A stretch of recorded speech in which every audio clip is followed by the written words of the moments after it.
In this interview, we get to talk to top PRS shooters Austin Overman and Dan Spirgen.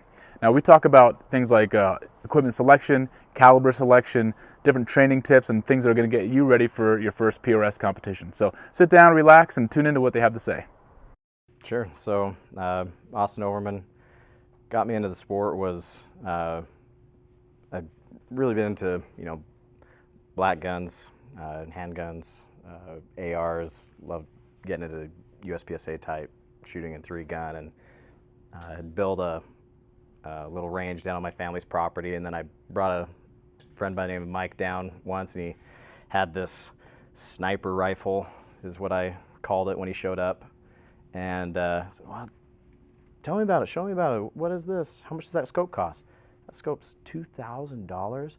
That is insane. I would never pay that kind of money. And then it's just been a slippery slope ever since then. But yeah, he kind of showed me what it is, capabilities, why we use precision rifles, and I thought I had a love of firearms and guns before that. It turns out I didn't know what true love really meant. Man, I've been shooting since I've been a kid. My dad first took me when I was probably 6 or 7 with Grandpa's old .22 revolver. And, I didn't shoot a lot when I was a kid, but he just taught me how to shoot. And then when I was probably in my early 20s, I think is when I really started shooting a lot, got into some 3-gun stuff and IDPA type stuff, and it was fun. Handguns are cool. I used to shoot a ton of handgun, a lot of training, which I still do, but not as much. I got into long range, met Austin. We used to work together 10 years ago, and we kind of reconnected here about 3 years ago, and he took me out to a match. He invited me to a match. I didn't even own a bolt gun at the time. Everything was a handgun or an AR. And he said I could borrow his. He'd bring the ammo. We went out to a match, and it was literally the second time I'd ever fired a bolt gun was at the match, and ended up actually doing pretty well. And on the drive home from the range, I was figuring out which rifle I was going to buy on my phone. So that's how it started. He did really well for his first match. We're supposed to shoot on top of what? Yeah, I think I was about halfway through the pack for my first match, and then, but within a week I had a rifle already built, so it was a good time. Cool. So when you guys are at a comp and you see on the line, how many guys are running gas guns versus bolt guns? At a national match, almost nobody. Yeah, nobody at a national match, but at a local match, club series level match, you'll see maybe 1 or 2 show up in a group of 40. 50 guys. Yeah. Is it a reliability issue, or is it more like a precision issue? What do you think? Both. You'll always get the guy that comes out and says, well, my gas gun can shoot inside of any bolt gun any day of the week. And it's always that guy that just can't hang accuracy-wise. And then you have the other guy that's just like, oh, my air is really good, it's pretty accurate, not as accurate as your bolt guns.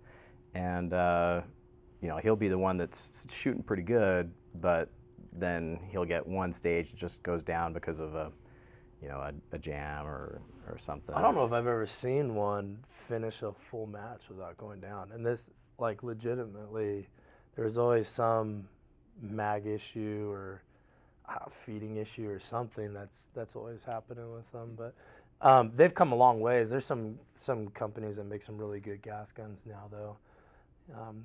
Their SDs, their speed on their gun, their SDs, the extreme spreads on their velocity is a little bit higher than bolt guns. So at distance, it makes a difference. Yeah, but the national gas gun precision series, it's starting to get a little bit of steam, and they run it more as a time plus scoring scenario. So they go in it knowing that they may not be shooting the most accurately as they possibly can, but they get more opportunities on the trigger. It's a little, faster based on, movement. So looks like a really fun series, but it's a different discipline. Yeah.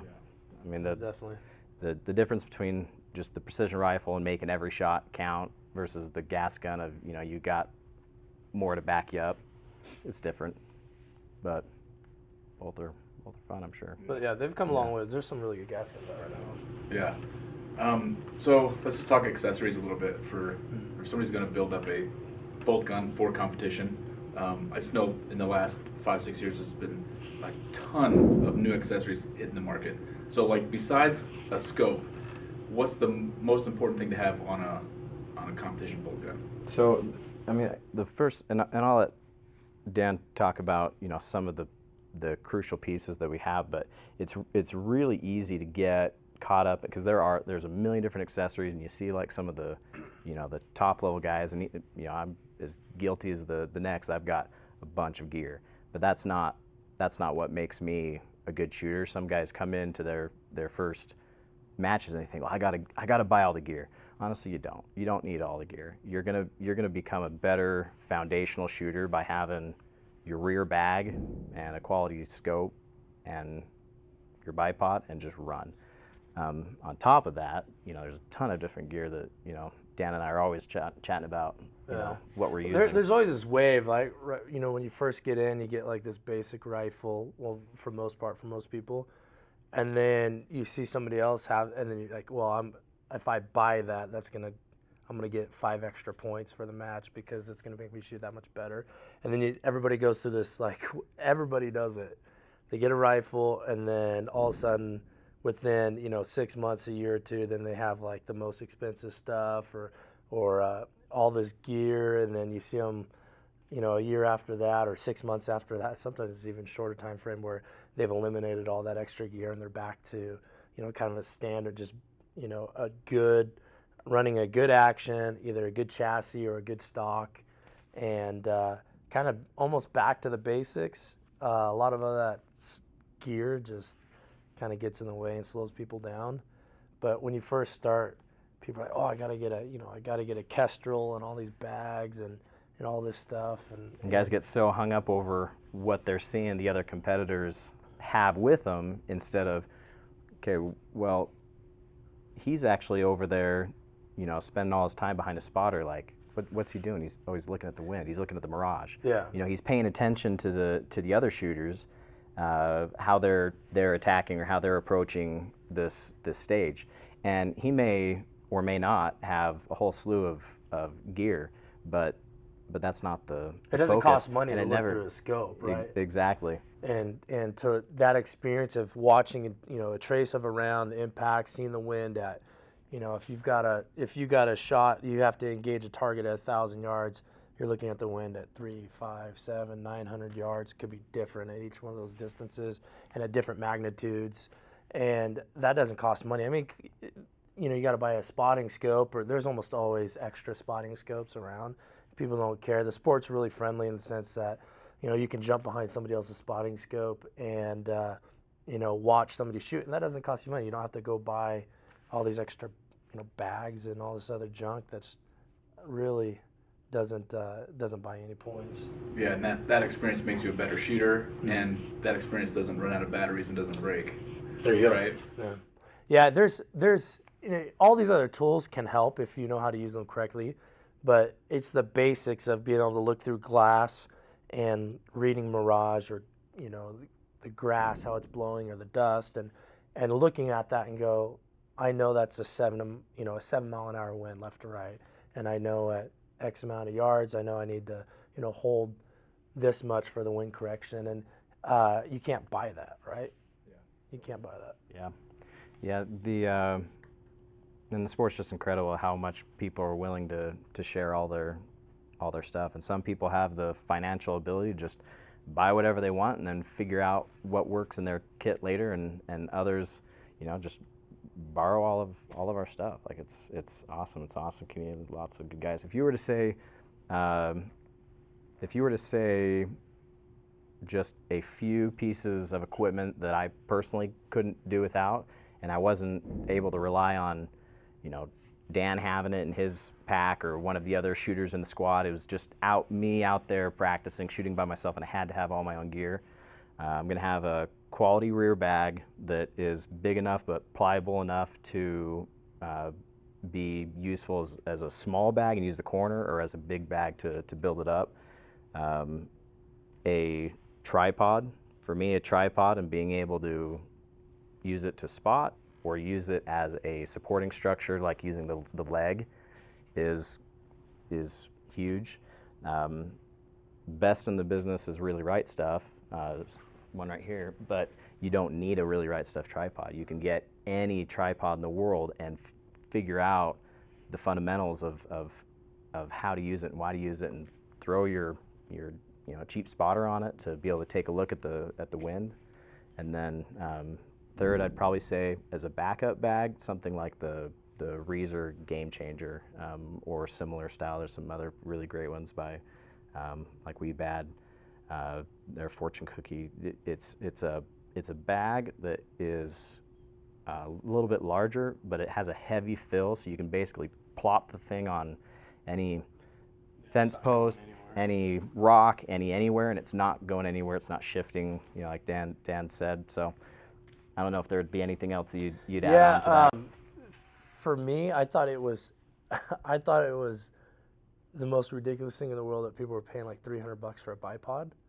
When I first started, I'm like, why would you ever? I've got a $40 bipod. It holds my gun up, and I had I had no clue until I started shooting bolt guns a lot, realizing why people pay $300 for a bipod, because it just does so many other things. And when you're shooting off different barricades and obstacles and whatnot, if you're just laying prone and shooting off your belly, most bipods are going to do pretty well. But when you start getting into shooting off of, the back of a truck, or off this barrel, or off this tire, it makes a difference. I think bipod's a big one. You got to decide whether or not, if you're not going to buy an out of the box rifle, decide if you're going to do a stock or a chassis. And there's slight differences on the feel of stocks and chassis. But I think, bubble level. I would do. That's a big one. When you're shooting out at distance, 7, 8, 900 yards and further, the cant of your rifle. And this is something when I first started, I had no clue. I'm pointing, the crosshairs are on the target. There's no wind, and my bullet's like going, 0.3 of a mil to the right or left. And I'm like, what the heck Chasing is going on? a non-existent wind. Yeah, and then I adjust and I cant the other way, my rifle, and then my rifle bullet goes off the other side. And, I think it's wind or something like that. I'm just chasing it. So I think a bubble level is key. Bubble level, bipod, get the best glass you can afford. And So with the bipod, I see there's tons of different features. Yeah. And this is the best bipod, and that's the best bipod. I mean, for your application, like, what features are a must-have in a bipod? Because it seems like there's a ton out there. So we both run an Evo Modular Evolution bipod. We like it, or I like it anyways.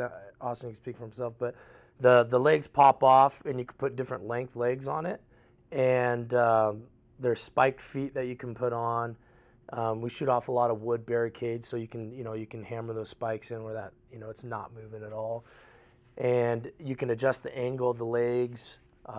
It's got its tilt, so if you're shooting off a barricade that's angled, your bipod's on there, but your rifle can be straight up and down and perpendicular to your target.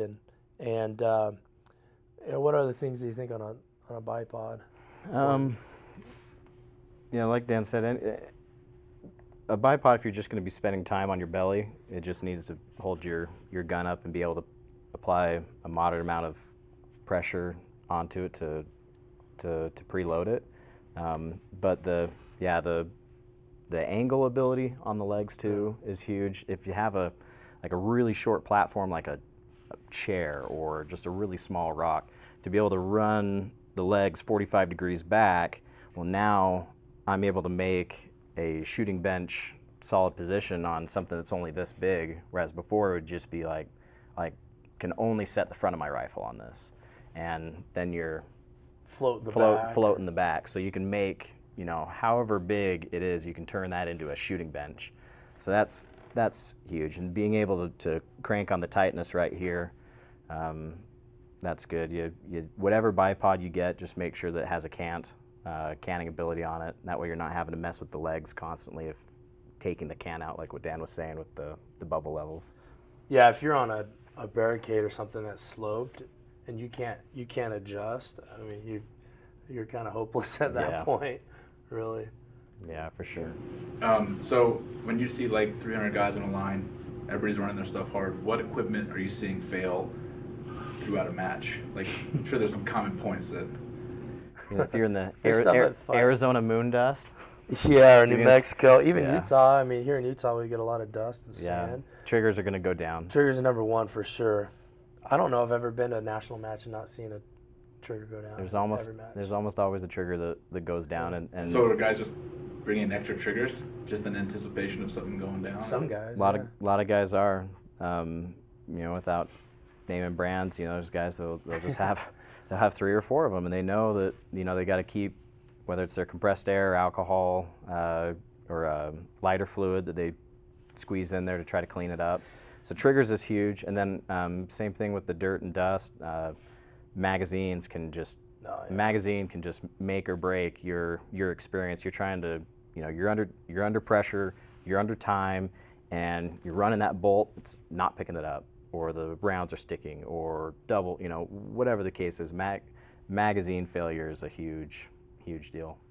Yeah, with those triggers, I mean, you can't get something as precise of an instrument as a trigger needs to be with, down to 8, 9, 10 ounces. Some guys are running super light where the tolerances are super tight, and you're out in the dirt, and dirt's going to get in there for the most part, depending on what type of triggers you run.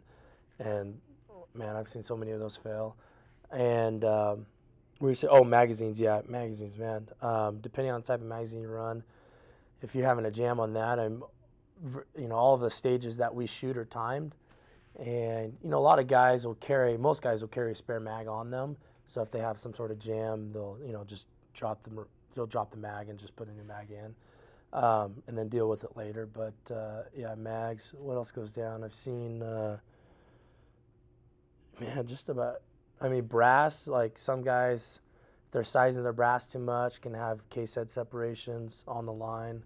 Or my match last weekend, I skipped a part of my reloading process because I thought I was so smart to save time and didn't trim my neck. So I was sizing every single piece of every single round the whole match last Saturday, and somehow I squeaked out with a black and blue palm and 3rd place. But yeah, that was a painful match.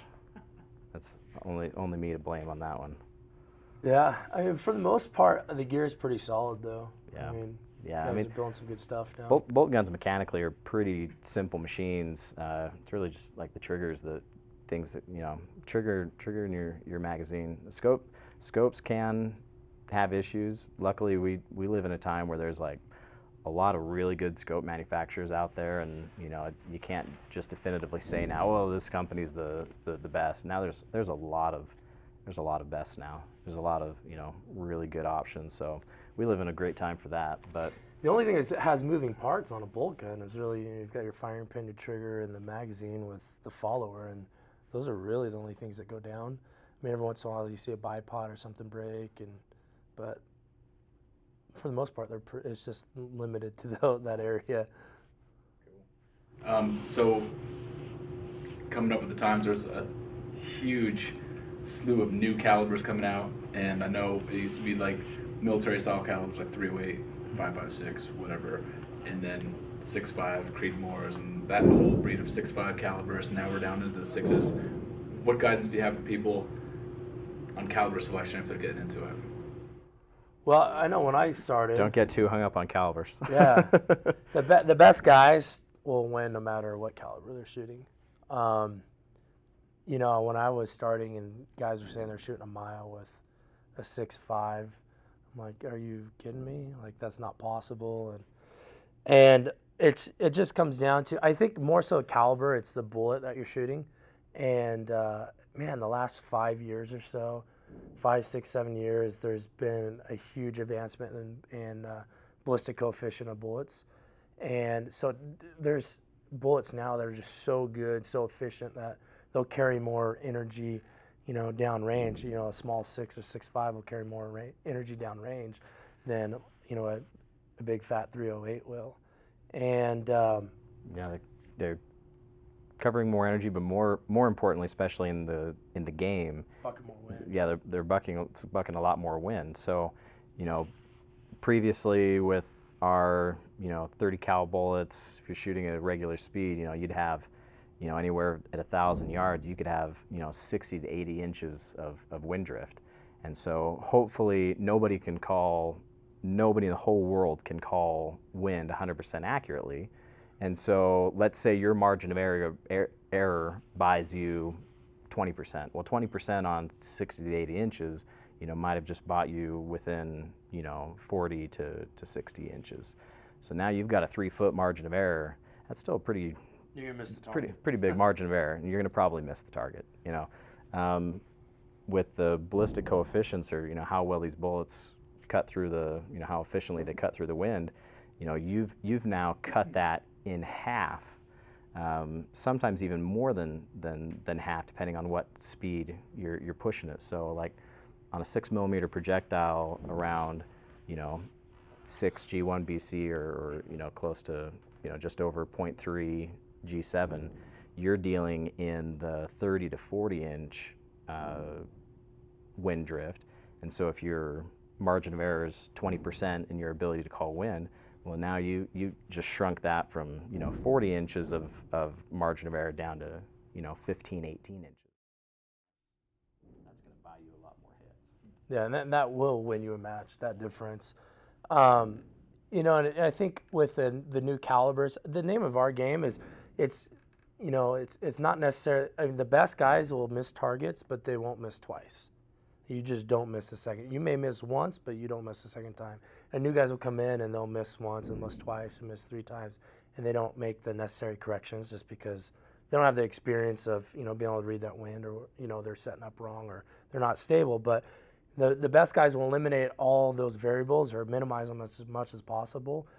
But it's seeing those impacts, and I think that's the movement from the larger calibers down to the 6.5 and 6mm, because of the recoil management, and being able to see your rounds. I know on my rifle, I shoot a 21-pound rifle with a 6 Creedmoor, and there's and with a muzzle brake on the end, there's no recoil, and I could see if it's past 400 or 500 yards, I can see the trace coming out of my through my glass, so I can see how that bullet's reacting in the air.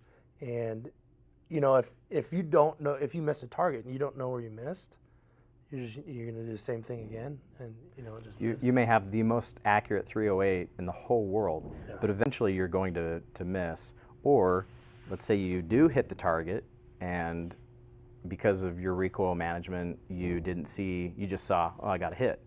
Well, maybe that one was just on the far right edge, just barely got it. The next shot you take, you miss, and now you're chasing your tail, trying to figure out, well, did I miss just left? Did I just miss right? The dust cloud is off to the left. By the time I get back on target, is that because I hit on the left, or was that because by the time I got back on target, the dust had already passed through behind and is now on the left-hand side? So PRS is really, it's a game of two things. The guys that manage their recoil the best, and that's why the 6.5s and now the 6s have become so popular, and a game of reading wind.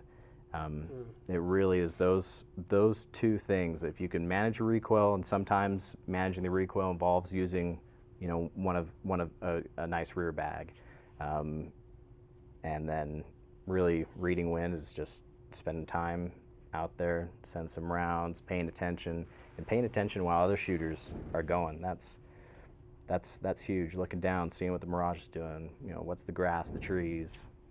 You gotta remember, we're not shooting animals or people. We're ringing still, right? So you don't have to. Your bullet just needs to hit the target, so it doesn't need to carry a certain amount of energy at all. And so you don't need like a 338 or 300 mag or something crazy like that to shoot 1,000 yards. You just need to hit the target. And because of that, has been the movement towards the smaller rounds that can ring that steel. I mean, what percentage of our targets under 1,000 yards? Like 80, 90%? Yeah, at least 80. I would say 80%, of our targets under 1,000 yards. You're just shooting off of crazy obstacles and lots of movement to different positions. And I mean, you don't have to put a hole through the steel to get a point, Yeah, that's a good point. With you're talking about the ballistic coefficients and the what do you call it, the wind drift. Mm-hmm. What was the term you used? Oh my God, I'm like spacing it. Just the wind drift. Yeah. So with that, is it more of a efficiency of the bullet, or is it the time of flight? Like, is it exposed to the wind for a longer time, which is giving it a longer drift, or is there so it's both. So like all things being equal, if you have a 6.5 bullet, a quality 6.5 bullet, your BC on your ballistic coefficient on that bullet is likely higher than your 6mm bullet. But because your 6mm might be going 3,000 feet per second and your 6.5 is going 2,800 feet per second, the wind drift between the two out to probably 1,200 yards is going to be almost identical. identical. Yeah, but it's certainly weighted more towards the ballistic coefficient though, the BC, than it is the speed. One example is if I'm running my 6 right now with the DTAX at a BC of 618 at 2950 right now, increasing that to 3050, an extra 100 feet a second, gives me like half a tenth of wind, half a tenth of a mil at 1,000 yards at a 10-mile-an-hour wind. So it's very, very little difference at all. And we're talking about minute difference of wind. So it's mainly the BC, but definitely speed's a factor, that type of flight. Yeah. Cool. So we're ramping up for the new season. What are you guys doing for training together? Are you doing a lot of dry fire drills, or just spend a lot of time at the range? Like, what do you do for your training? Dan just trains every night. It's got 2-hour, 3-hour regimen out on the range, out doing dry fires. This guy makes me mad because he'll show up after not training for like 2 months and then kick butt at the. Well, I brought my rifle and it's full of empty brass from Vegas match for our finale. I'm just super busy with work, but I built my own barricade at home. It's in my basement, and I have some like these blue barrels and a couple tires I have at home if I ever get a chance. Dry firing is the number one thing. I very rarely, once I get a load built on my rifle, if I get slap a new barrel on, I'll go do some load development, get a round built, and I don't have time to really change it after that, and I'll run it till that barrel's done and put a new barrel on. So going out and practicing. Dry firing is, 95% as good as real fire practice, and sometimes it's even better depending on what you're doing. But yeah, dry firing. They make these things you put on the end of your scope. I use one called the DFAT, and the other one's the IOTA. And it helps it allows your scope to focus down to, 8-10 feet or something like that. And so I have, in my basement's unfinished, and I've got my PRS barricade I built down there with a couple other random like props, like shooting off chairs and stuff. And I'll put a target on the wall, slap that DFAT on the end, and allows me to be, 10, 12 feet away from the wall and be able to actually focus my scope on that and practice. And, just running that, it's the motions, right? It's the muscle memory.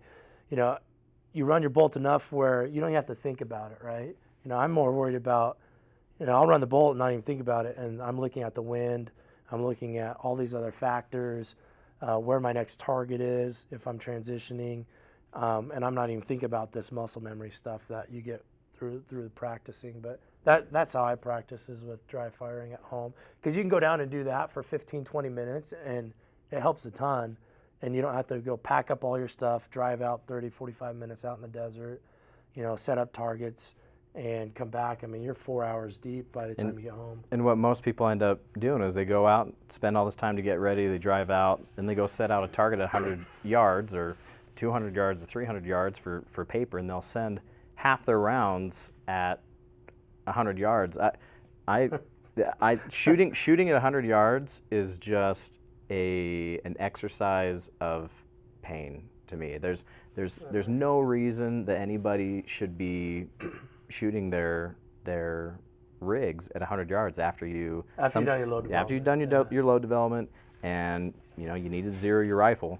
If I'm spending any time shooting 100 yards, unless I'm running like a dot drill with myself or one of my guys, I will not shoot at 100 yards or even 200 to 300 yards. I'm going to shoot at distance, and then dry firing, like what Dan was saying, it's so crucial.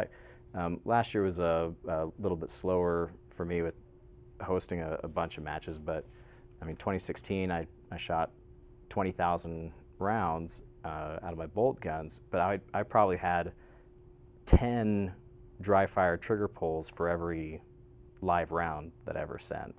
So I would say that dry fire more than anything is what takes guys a lot of times to the next level. I think for competition practice, I know for me, when I go out, if I actually have some time to shoot live rounds and go out, most people go out and they'll lay down, they'll set up paper, they'll zero their gun, and shoot 10, 15 rounds at paper, maybe chrono, and then they go and shoot a couple targets at distance, and then they'll laying on their belly still. Yeah, laying on their belly. They'll get warmed up, and then and then some guys will go out and practice a couple stages. I actually like to, as soon as I show up, because this is how it is at a match. Like you show up, you don't have time to practice or warm up. You go straight into stage, and so I've been doing that the last year. As soon as I show up, I don't shoot paper or anything like that. I just run a stage. Like I'll just make up a mock stage. This target here, that one there, and then off this rock and off this, and I'll just run that stage first, because that's how it's really going to be during the game, right? And then if I have issues at that point, like man, my rifle's way off or something, and then I'll go zero after that, or chrono or something. But really, I mean, your rifle shouldn't. If you've got a good set of rings, a good scope, and you've got a good case, you put it in. You're not throwing your rifle around. I mean, it really shouldn't be moving. Yeah, and the guys that are constantly going down and re-zeroing their guns, they either have something mechanical going on, but more often than not, it isn't that. It's a cold shooter, or somebody that hasn't, at 100 yards, having your parallax set up properly is really crucial to get just the tightest 100-yard groups. But our game isn't won by the guys who have the tightest shooting groups. It's the guys that have been practicing the most and are managing their recoil the best and are reading the wind the best. So why am I going to spend all my time trying to get my gun that's capable of 0.2, 0.1 minute groups if I can't just show up, like Dan was saying, and go right to a rock, and go right to my ladder, or go right to the chair that I brought, or off my tailgate, and be able to smack that piece of steel, strong side, support side, 3 times in a row. Like that's what matters, is being able to come right out of the gate and have that muscle memory kick in, and you're focused on all the other things that actually matter, your stability and what the wind is doing. Down yeah, because that, like a national match, even local matches, I mean, you've got 40 minutes to an hour from the time you shoot to the next stage. So your rifle's going to cool off. The next shot's going to be a cold bore shot again. You haven't ran your bolt in an hour. You haven't looked through your glass in an hour. All these other things, so that's why I like when you first get there, or even dry firing in the basement, you set up your targets, get ready, but then you run a stage first. And that way you just know how, okay, if I haven't touched my gun in X amount of days, this is how I'm going to shoot my first stage. And then, some people have habits of doing, I forget to adjust my parallax, or, I forgot to put my magazine in. You can iron those things out. When you get to a real stage and you're on the clock, you're going to have so many other things that you're trying to think about, and you're going to forget twice as much. And if you don't have a system, like a system that you've developed and you got everything in the right place, then it's just going to feel like a circus, and most guys are running around with eyes like this, feeling like. Yeah, be really systematic about it. I know I'm trying to get better at this. I know one of the guys that we shoot with, Clint Adams, he does the same thing every stage. He looks at the targets, he writes down his dope, and he has a system. He loads his magazine, and he does the same exact thing every single stage.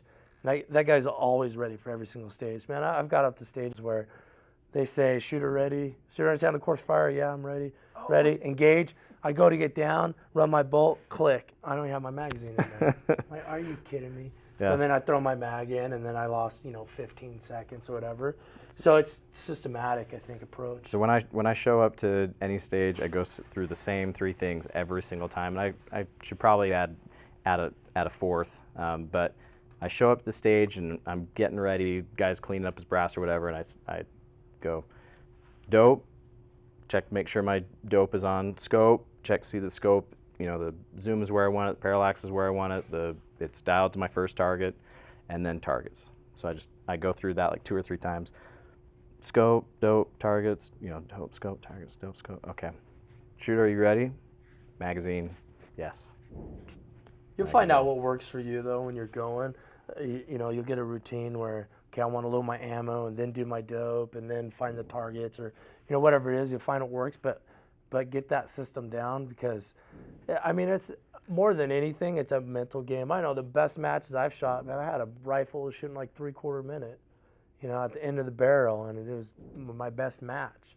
And it's just because it's a mental game. And, if you forget, if you're not preparing before each stage and knowing where each target is and you're not preparing, you don't have your dope right, or this one you're supposed to shoot 1 round at, but the second target you're supposed to engage with 3 rounds, and then the third one 2 rounds. But you're still so busy trying to figure out what's going on that you missed crucial information like that. Yeah. And then it doesn't matter how good your gun's doing if you're shooting at the wrong targets. Yeah. You're gonna miss. Yeah. Cool. There's a lot of options for scopes and a huge price range. So if somebody's just getting into the sport and they don't have a ton of money, but obviously we want to get as much scope as we can, for the money you have. Like, what features are must-have features, and what could you maybe let go to save some money? Well, scopes has kind of been one of the things for me that I kind of wanted to learn all the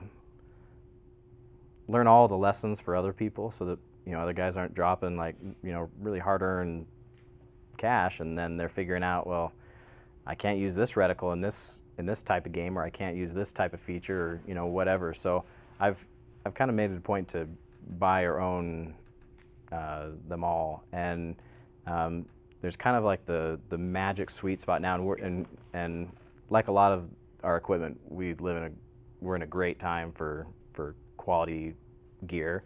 The sweet spot is if you can be right around $1,000. You can get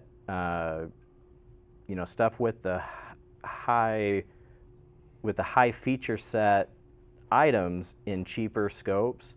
Even in the $300, $400, $500 range. But once you get to $1,000 or just right around $1,000, now you're dealing with good enough glass and good enough feature set that you're really not going to leave a point on the table. I don't think if I had to run a Vortex Gen 2 PST with their Christmas tree they got in it, it's called the EBR2. If I had to run that versus my Night Force or my Schmidt or my Heinsold, I don't think I'm going to leave any points because I'm not running those instead of something around the $1,000 mark. You get to a point of diminishing returns. Absolutely. I think after that, you're paying a lot more for just a little bit after about 1,000. Well, the $2,000 mark has a lot of the Gen 2 Razor is a good one around 2K. And that's kind of the next jump up from like that 1,000, 1,200. If you can jump that up to around the $2,000 mark, well, now you're getting like all of the high dollar features, and you're getting like that next level glass, and almost every option that you can see around the 2,000, Vortex Gen 2 Razor, the Collis, the Night Force options, there's so many now. They're all so good, and you have to get really nitpicky to. It's almost preference at that point. Seriously, yeah. Because a lot of them have different lens coatings where colors pop a little bit differently. Some people like that, and some people don't. But we're talking about pretty high dollar stuff. I mean, $1,000, $2,000, $2,500. And what do you think under 1,000? The Gen I started, my first scope was the Gen 1 Vortex PST, the first one, and I think I paid probably $750 or something like that for it. You can get those now for what, 5, 6? Yeah, 5 or 6 probably. Getting down there, and that's some good glass. I mean, you don't know what you don't know, right? If you compare that to like a $4,000 scope and you look at them side by side, you see what the difference is. But there's some other decent ones. For me, out of everything, the glass to me is what I spend the most on, because I cannot stand looking through glass that's, fish-eyed, or, the mirage just really just destroys your sight picture, and the eye box is really small where you've got to be in this exact position to be able to see, because if you move back, a quarter inch, you can't see it all. So I like to spend the money on the glass. And if it's going to keep somebody from going out and, it's like, well, I'm not going to get involved because I've only got something in the, budget for like a $600, Viper PST or whatever. And so I'm going to wait until I can get $1,000, $2,000, or $7,000 hindsight. Yeah, don't make it stop you from shooting. Don't ever let it stop you, because you're going to have so much more fun. Now, is it nice, like what Dan is saying, to be able to, like, I'm a glass snob. Like, I love looking through a really, really nice scope. But that more just comes down to, like, I'm enjoying the experience a little bit more. Am I getting, with my 7-35 Night Force, am I getting 3 or 4 times more value or more clarity than, a PST? No, absolutely not. It definitely law of diminishing returns at that point. But there's a lot of good scopes. Not good. There's a lot of usable scopes. A lot of guys will knock on the Athlon, but man, they make some good. For the price, good usable scopes. It's got all the right features. You got to have a good reticle.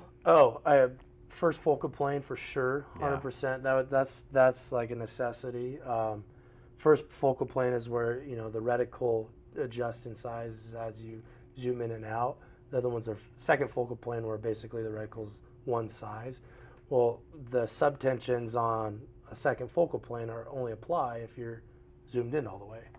So a lot of the targets that we shoot, because we're on the clock, you don't want to be zoomed in all the way, because if you're transitioning to another target, if you've got 3 or 4 targets in an array that you have to shoot, if you're zoomed in at 25x, you're trying to find the next one. You're probably going to go past it. Now you're on the third one. You think it's the second one, and you shoot it. Now you're on the wrong target. And if you're using a second focal plane and it's indexed at 20 power, and you're running down at 15 power like you should to be able to transition to targets, or find your targets easier, and now you try to do a wind hold. Well, now that wind hold's value is completely different than what the true wind is. So if you go from 15 power now up to 20 power, and you held that same wind that you just did last time, it's different. Now you're effed, and you're not you're not hitting that target. Cool. So same type of conversation, but let's talk about like rifles. The guys are getting into it.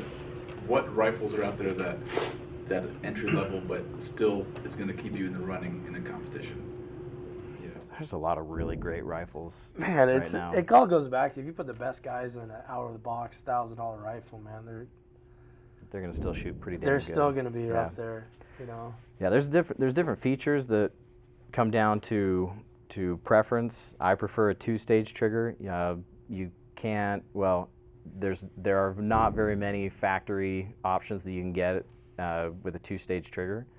But if you're thinking of spending around $2,000 on just your rig, on just the gun without a scope, you can go a custom and build. It's going to shoot just incredible. You can get all these different feature sets, like a shorter bolt throw, smoother bolt, that's great. But for like somebody that's getting in, they don't have to spend that kind of money, and you can spend something around $1,000. Like I think probably the best options right now are maybe the Bergara HMR. Bergara's a good one. Yeah, they have that in 6.5 Creed, and I think they now just started shipping it in 6mm Creedmoor. No, you're out of the box, right? I mean, Right out of the box. Yeah. And it's gonna be great. It has adjustable cheek piece. Previously, I used to suggest to a ton of people is the Tikka CTR. Tikkas are just phenomenal bases to begin with, and just love the short bolt throw on those, and the factory trigger is pretty dang good. You just couldn't get those with adjustable cheeks. You'd have to build that up manually with, pads or whatever. So that was the negative there. You could get a Ruger RPR, which maybe isn't as fine-tuned of a machine as like say a Tikka is, but now it comes with all the feature sets of adjustable cheek piece, adjustable length of pole, all the modular part for the rail and swappable trigger. Yeah, you got to realize that, if you're buying one of those rifles around that $1,000 mark, that rifle's going to outshoot you for years. And a lot of guys will get caught up, and this is kind of that gear race I was talking about where, guys will start with an RPR or something like that. People give it a bad name, but man, or make fun of it or whatever. I mean, that rifle can outshoot almost anybody, and at that point, it's almost preference. You're paying more for preference, but I'm the biggest fan of the Tikkas, custom builds off Tikkas. I mean, you can get those under $2,000. With depending on what type of chassis or stock you want to do, and depending on your gunsmith, you can be right on that $2,000 mark. The only other thing that I found that I liked better than my Tikka was the Curtis actions that I run now, for a custom build. But yeah, I mean, for around that $1,000 mark, all those ones that Austin was saying are good rifles. And like I said, that rifle is not going to be your limiting factor for quite a while. You're going to be able to shoot that for a few years unless you're just shooting every single day. But and you'll find things that you'll like and dislike about any of those options, and you will end up getting your Curtis build or your Tikka build or whatever. But to be able to spend $1,000 on a rifle and get that much bang for your buck is pretty awesome. yeah, but then you shoot for a while and you go, well, it's only $1,000 more. I can build this custom, and then I can get the exact stock or chassis that I want and the exact barrel contour I want, and all. And you're like, yeah, I'll sell this and I'll get another one, and then that's where you start seeing the difference, where you're paying quite a bit more for a little bit, a little bit less performance. Where if a gun's not comfortable, it's going to be tough to shoot it well. And, it's always going to be in the back of your mind. I can't get my cheek right on here. I always got to do this kind of weird tilt thing to get on it right. And if you can't adjust it, it makes it pretty difficult. So I like, man, if you can start around that $2,000 mark, man, you can shoot that rifle for indefinitely. Cool. So this would be more of a fun question. So if money wasn't an issue, what is your dream rig? That. I mean, I have several Defiances. I have many Tikkas. I've got Blueprint True. Yeah. Blueprint True Remington 700s. A couple RPRs even, and I'm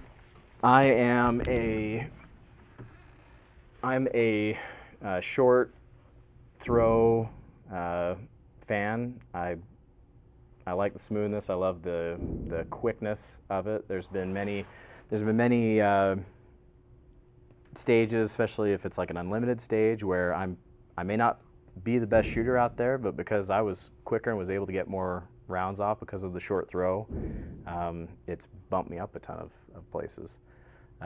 So this isn't my scope. It was borrowed from a buddy, because I got one that's currently on its way, and I just sold my previous one. But this is a Curtis Custom Axiom in a J. Allen chassis.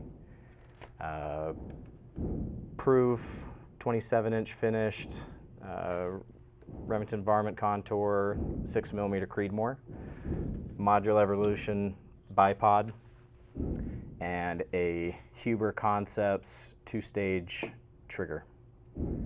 And 2-stage trigger because I like being able to, in a lot of our scenarios, fake rooftop, rock, barricade, whatever, I like to be able to know where that trigger is and be able to actually touch it before it goes off.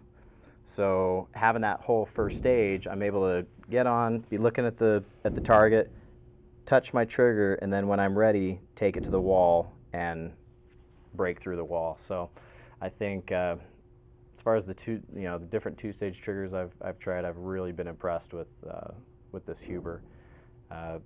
Action's super fast. There's a lot of really quality actions out there. Anywhere from in the past, people would take their cheap Remington 700s and then they'd true it, blueprint, and trying to get it to do all the things that we're able to get in pretty much any action now. So you can go anywhere from inexpensive but still having all the high dollar features like a $700 or $800 GRB action to a Curtis that's coming in around $1,000. Then you've got Defiance, Mausingfeld, Bighorn. There's a lot of really good options, and at that point you start, like with a lot of the other equipment, you start kind of being nitpicky of what you like or don't like. Some guys they want a full 90-degree throw, so the Curtis isn't going to be for them. Just little feature sets that some of them do, some of them have, and some of them don't have. This one's set up with, instead of a traditional Picatinny rail, it has a really right stuff dovetail, like an Arca Swiss dovetail. It allows you to be able to adjust that position anywhere you want, lock it down, and then obviously the modular evolution locks to flat, angled, adjust your cant. Two other things that I like, the bubble level is it's the Send It bubble level. What's the name of the company? Long Range Arms. Long Range Arms. Yeah. A bubble level is only as good as when you actually look at it, and more often than not, I think guys know the importance of cant, but they forget to look at it. The Send It bubble level has lights, so it actually lights up and screams at you when you're off cant. So I got in the habit of using it, and then when I had to not use it for a couple months, I ended up shooting a lot worse because I was used to a really solid reminder. And then this Hoptic 2-round holder, being able to keep 2 in the saddle and just be able to throw in quickly if I need a couple extra rounds is real nice. There's another one by Short Action that does the same thing. It just holds it in like a little bungee type hold. I think I would I run a Curtis Custom on a Axiom on a MPA chassis. That's what I run right now with a tangent theta scope on it. We're getting the vectors coming in pretty soon, and I think that's to me that's the ultimate rig. The difference on the new vectors coming out have this rail is screwed and pinned, and on the Axiom, and the recoil lug right here is not integrated. So on the new vectors coming out, it's integrated lug, integrated rail, so it's just basically one solid piece. So those can't come loose at all ever. 60-degree throw is for me a must have. So the distance that you throw on the bolt is only 60 degrees versus 90 degrees. For me, when I've had Defiances and a few other 90-degree ones where just the way that I run the bolt that's comfortable for me, I would hit my scope every single time I would run the bolt. Come up and hit that. Hit your scope or hit your throw lever that's right there, and then you're all bloodied up. I literally have a scar on my thumb from doing that. And it just gets annoying. And it's nice with the 60-degree throw. A lot of times you get in positions where you're up against a wall or shooting through a window where you have to, it's just nice to have a little short throw. And with the Curtis's, they have a roller ball on the cocking piece, so it's almost as light as a 90-degree throw, if not, depending on the 90-degree action. I like the MPA chassis I run. I run a MTU contour, so this is where the preference come in. So I run a heavier barrel, so it's basically about this thick all the way through.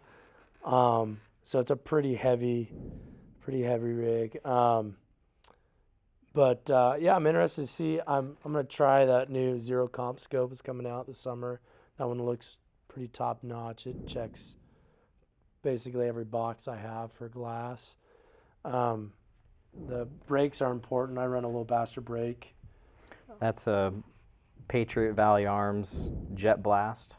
There's like 3 of them, I think, that are known as being like the top recoil reducing. A good brake, yeah. So the Jet Blast, the 419, or the Little Bastard, like Dan had mentioned, that's by APA. I think between the 3 of them, they're just incredible brakes. We've been in the game long enough for, when you say the ultimate rig that we want, that's what we're pretty much shooting now. Just because we've both tried a lot of this other stuff, and for us, it just kind of fits the way that we have our stuff built now. So. And it's mostly a personal preference. Yeah, at that point, I mean, once you get past that dollar point that we were talking about, it's you pay a little bit more, or you pay a lot more for just a little bit, of performance benefit. Like, these triggers, to me, I mean, I run the same trigger, the Huber 2-stage, best trigger in my opinion.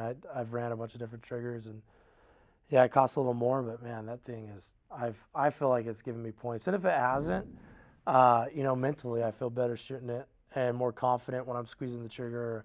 If my sight picture of my crosshairs are on the target, I know when I want to squeeze that trigger, when I want it to go off, I know it's going to go off. But I run a spur mount on my scope. It's I like having good rings, or a unibody piece, a single piece for my rings, and pretty similar setups. But yeah, they're still a little bit different. Like, he runs a different chassis than I do, and whatnot. But sweet. So, kind of just in wrapping it up, anything you guys want to tell new guys getting into the sport, like just some last minute guidance before we wrap it up? Got to come out. Yeah. Don't talk about like, hey, I'm gonna build this gun, or I'll come out after I buy this gun and get everything. Get your gun and just come out. I've had so many guys ask me how do I get started, and they'll have a gun that's plenty good enough, like a CTR, Tika CTR, or, even a Remington 700, and they're feeding blind, or they don't have a detachable magazine where they only fit 4 or 5 rounds. I'm like, just come, man. Just come and see what just go shoot. You're gonna have a good time. You're probably not gonna do very well, but you're gonna have a lot of fun, and then you're gonna know exactly, okay, well, this is what I want to do now, versus sitting at home and reading a bunch of forums or whatever on the internet and Facebook groups where people are saying this is better and this is better. You don't really know what's going to be best for you until you get out there, especially when you get out to a match. Everybody out there is helpful, and since if you wanted to run Austin's rifle in between stages, just feel out, fell after the match, he would let you run the bolt and say, okay, I really like this chassis, that's what I want to get. Then but if you just sit at home, you don't come out, you're not gonna know. Yeah, I mean the biggest things. I don't care what equipment you're coming, even if it's the exact opposite of everything we've said here today. If you have something that fires safely, and there's other people that are willing to share, and there's loaner rigs in a lot of these series. So the biggest thing is show up with a good attitude and a willingness to learn. If you can have a good attitude and be willing to learn what it takes, I don't care if you were, big hotshot IDPA or 3-gunner or race car driver, whatever it is, just be willing to learn and figure out why guys are doing things the way they are, and learn from them. And they may be complete idiots and you've got a different way of doing it, but but you're learning, you're having fun, and you're having a good attitude, and doesn't matter. It, unlike all the other sports that we've all participated in our life, it seems like whether you're first place or you're last place, as long as you're coming in with a good attitude, everyone's leaving with a big, huge smile on their faces, and everyone's having a riot. So just come out. I mean, everybody's got gear that'll loan you. Like if you don't have these rear bags and whatnot, I mean, you want to have a rifle, a scope, and a bipod, and everything else. And bring your ammo. You'll figure it out. and you'll figure it out. Somebody's gonna be like, dude, you need a rear bag when you get up to the line. They'll throw you. Someone will throw you your bag. And they'll walk you through. Oh, a good ballistic calculator. You know, people run iPhones or Androids or whatever. Just download one. You don't need to buy a $600 Kestrel. You can get ballistic calculators for nothing. And you know, if you're just shooting box ammo, you've got the speed on your box. It's probably not super accurate, but it's going to get you close. You'll be close enough to still ring plenty of targets. Yeah, you'll hit enough steel, and the first time you hit that steel, that you're gonna want to come back. So cool. Well, hey, thanks for taking a few minutes to educate us and have a good conversation. Cool. And thanks for watching. And if you like it, share it with your friends and give us a like on the channel, and we'll bring you more stuff. See you guys at the range.